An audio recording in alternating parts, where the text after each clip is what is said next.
Il m'a fait chanter avec des photos compromettantes. Il m'a demandé un après-midi d'amour, j'ai refusé, mais il m'a forcé et j'ai aimé. Je m'appelle Olivia. Je suis mariée et mère de 2 enfants. Mon mari est un homme responsable et travailleur, peut-être trop travailleur pour répondre aux besoins de notre foyer. J'aurais aimé qu'il passe plus de temps avec moi, mais en réalité ses devoirs l'en empêchent. La monotonie m'a amené à avoir un flirt innocent, avec un ami en quête d'excitation, avec rien de plus qu'un déjeuner avec poignée de main et quelques baisers rapides. Celui qui cherche trouvera, et je ne fais pas exception à cette règle. Au restaurant, mon ami est parti le premier, nous nous sommes dit au revoir avec un léger baiser puis je suis partie. En partant, j'ai entendu une voix qui m'appelait. C'était un de mes voisins qui essayait de me parler à certaines occasions sans que j'y prête beaucoup d'attention. Il sortait lui aussi du restaurant et, souriant, me dit. J'ai une proposition commerciale à faire. Montrant son téléphone, il dit. J'échangerai mon silence contre un après-midi d'amour. Je suis restée sans voix en voyant les photos, toutes compromettantes. Vous me faites chanter et c'est un crime, ai-je dit. C'est possible, mais vous n'avez aucune preuve et moi en avais. Ne discutons pas, prends ma carte et appelle-moi demain.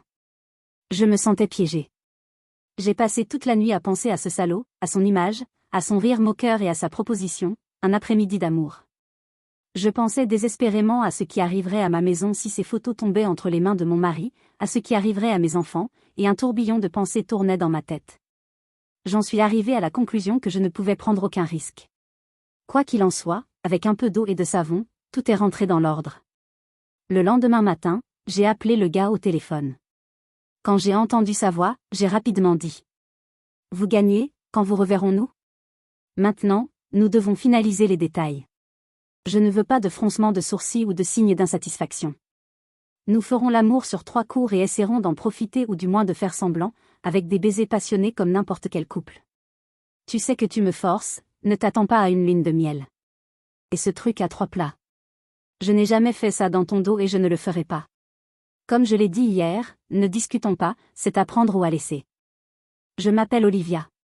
Je suis mariée et mère de 2 enfants. Mon mari est un homme responsable et travailleur, peut-être trop travailleur pour répondre aux besoins de notre foyer.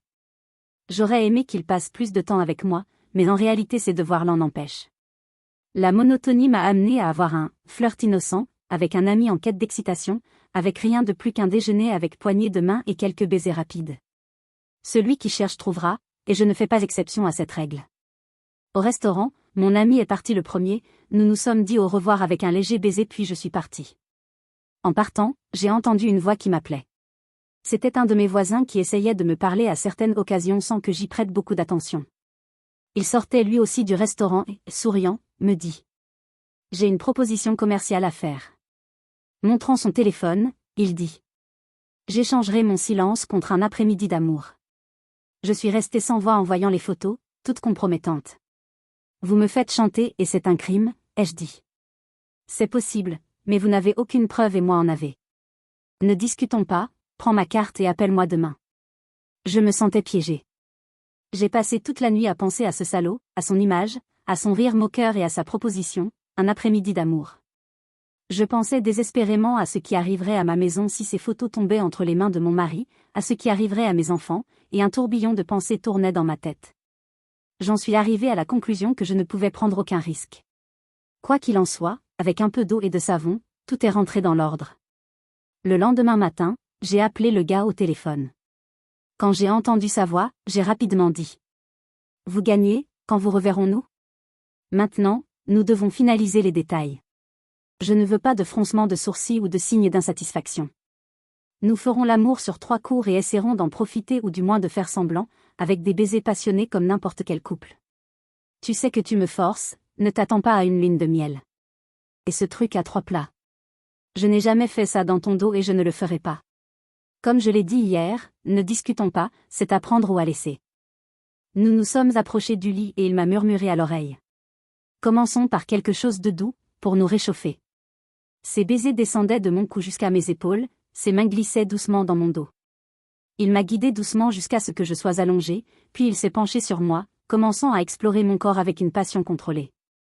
Ses lèvres, ses caresses, ses murmures pleins de promesses créaient une atmosphère de désir grandissant, nous laissant emporter par le rythme du plaisir partagé. Des gémissements mêlés à nos murmures, créant une symphonie de désir qui nous enveloppait complètement. Répondant à ses caresses, je descendis de sa bouche, embrassant son cou, sa poitrine, destinée à accomplir une partie de ce qu'il avait exigé de moi, à la différence que je ne me sentais pas exigé, mais plutôt désireux. Enfin, le moment est venu de remplir la troisième et dernière partie de votre exigence. Avec un sourire malicieux, il m'a dit. Il est temps d'explorer tous les plaisirs. Même si j'avais d'abord rejeté l'idée, l'intensité du moment m'a fait reconsidérer ma décision. Guidé par son savoir-faire et mon dévouement, nous avons exploré ensemble ce nouveau territoire, découvrant des sensations que je n'avais jamais éprouvées auparavant. Avec son expérience et sa gentillesse, il m'a fait oublier l'idée de douleur que j'avais, l'échangeant contre la réalité du plaisir et de la passion dont il m'a fait prendre conscience. À la fin, épuisés mais satisfaits, nous sommes tombés sur le lit, toujours enlacés. Notre respiration s'est calmée et la chaleur de nos corps est restée comme un témoignage de l'intensité de notre rencontre. Dans ce silence complice, nous savions que nous avions touché une partie profonde de notre âme, un endroit qui ne peut être atteint que par un abandon total. Nous nous sommes regardés avec complicité et un sourire complice, sachant que ce moment resterait gravé à jamais dans nos mémoires. Mais quelque chose d'autre était né en moi, une sorte de syndrome de Stockholm. L'obsession s'était transformée en un sentiment déroutant, un mélange d'attirance et de dépendance que je ne pouvais ignorer. Au fond, je savais que cette relation avait le potentiel d'avancer, de devenir quelque chose de plus profond et de plus durable. Le spectacle était terminé, mais l'histoire entre nous ne faisait que commencer. J'avais vraiment tort de penser qu'avec un peu d'eau et de savon tout redeviendrait normal. Si vous avez aimé la vidéo, n'oubliez pas de liker et de vous abonner pour plus d'histoires.